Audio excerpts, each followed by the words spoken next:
Council will come to order. If you would please stand for the Pledge of Allegiance. I pledge allegiance to the flag of the United States of America and to the republic for which it stands, one nation, under God, indivisible, with liberty and justice for all.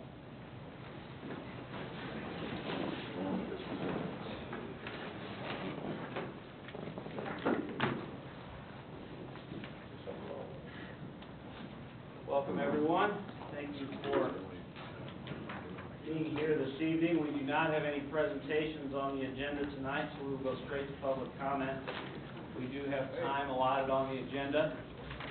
If members of the public wish to speak on items that are on the agenda and are not part of a public hearing, or items that are not part of our agenda this evening. Yes, sir. Please come forward, state your name and your address. Good evening. My name is Chris Benjamin. I live at 17311 South Agnes. Once again, it's Chris Benjamin. First of all, I want to say thank you all for your service. Been in the military for 15 years. Currently, I work full time for the Kansas National Guard. And the reason I want to address everybody is the unfortunate incidents happened on Friday. I know everybody's been watching the news. And I work security. I'm an infantryman. What I want to know is, and I'm sure every one of you want to know, is every parent in the city, what plan do we have for protocol to provide security for our elementary school kids too? Because is there an SRO in the Gardner High School? Okay, but there is not in the elementary or the middle school. We have two SROs. Right. For the district, one in the high school and one in the middle schools. Okay. That rotate. So thank you for that. So the rules of the game changed to protect our children. What are we going to do? What are we prepared to do to take care of our children so this does not happen in the city of Gardner? And be a model for the rest of the community. That's what I come to you, ask the community, what are we prepared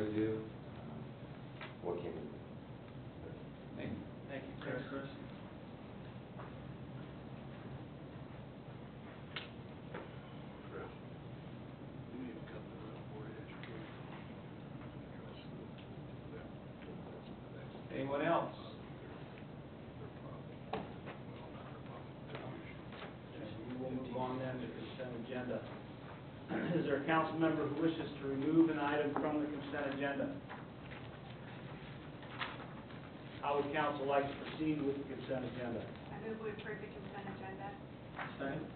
Motion Harrison, second from Gorsuch, that we approve the consent agenda. All in favor indicate by saying aye. Aye. All opposed?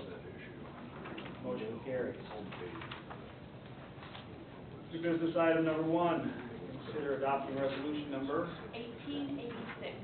1886, establishing various fees and charges in Title 12, Streets, Sidewalks, and Public Property, Title 13, Utilities, Title 14, Floodplain Management, Title 15, Buildings and Construction, Title 17, Subdivision Regulations, and Title 18, Zoning.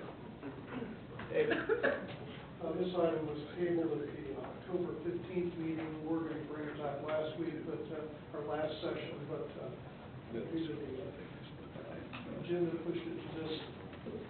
And basically, it's the same document that we saw back on October 15th. For clarification, I think there were some questions about some of the changes to the building code. These are fairly minor, $5 up and down. Purpose was a housekeeping instead of a revenue thing, because just to bring some of the incidental charges for working without a permit in line, making them around $50. Be happy to answer any questions that you might have on this document. So have any of the fees changed since last time we looked at this? No, sir. Everything's exactly what you saw. So what additional information are you presenting that these are the right fees? I think essentially they are, for the most part, it's referenced in the document. I think any changes, I think, as I say, one of the concerns was in Title 15, the wire up and down $5, as I say, it's an administrative issue. And so these fees are, they cover the actual cost of, you think? Yes. No? I got a yes and a no. I'm sorry, for clarification, the cost of processing the application? Right, I mean, it's kind of, if this were a business, we would mark them to market, so to speak. They're in line with fees from other jurisdictions, but to actually definitively say if they cover the cost, you really need a cost recovery study to be able to look at the amount of staff time it takes to review the application and process it to determine that it actually covers the cost. So, no, we can't say they cover the full cost of processing various applications. As a council, do we believe they should? I think in a perfect world would be fantastic if we could do this study, and it should, but in the real world, we're also in a competitive environment for these type of things, and for us to say, yes, it may be $125 and people in time costs, if everyone else is 50, then that becomes something that works against us, and we'll lose more money that way than we would trying to cover all that cost in one swoop just for the permit itself. That's my opinion. But maybe other people would move theirs up. Right.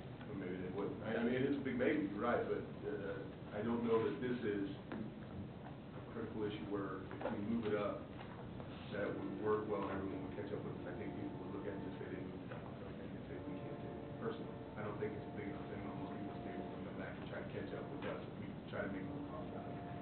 David, on an annualized basis, I mean, how many permits do we even cut?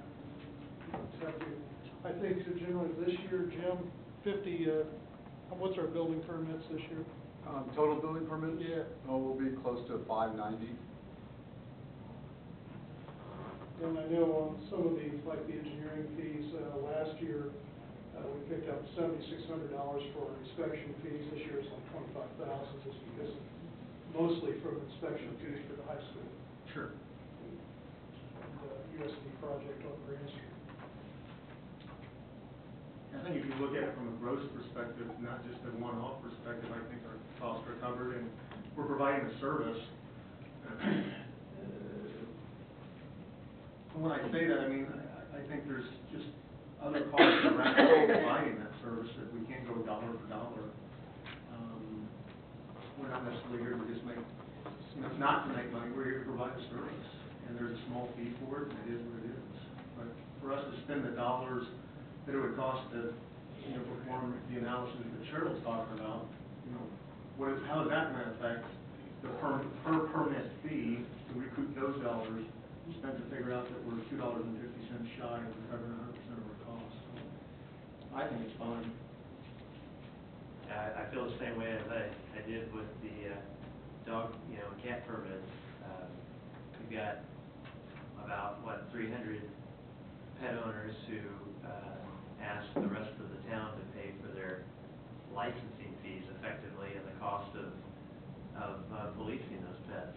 So that's why I've always been in favor of, we need to, the fees and the penalties need to be adequate to cover the costs. Otherwise, you're basically asking all taxpayers to subsidize builders, contractors, people who, certainly in the minority at $590 a year, making improvements to their houses.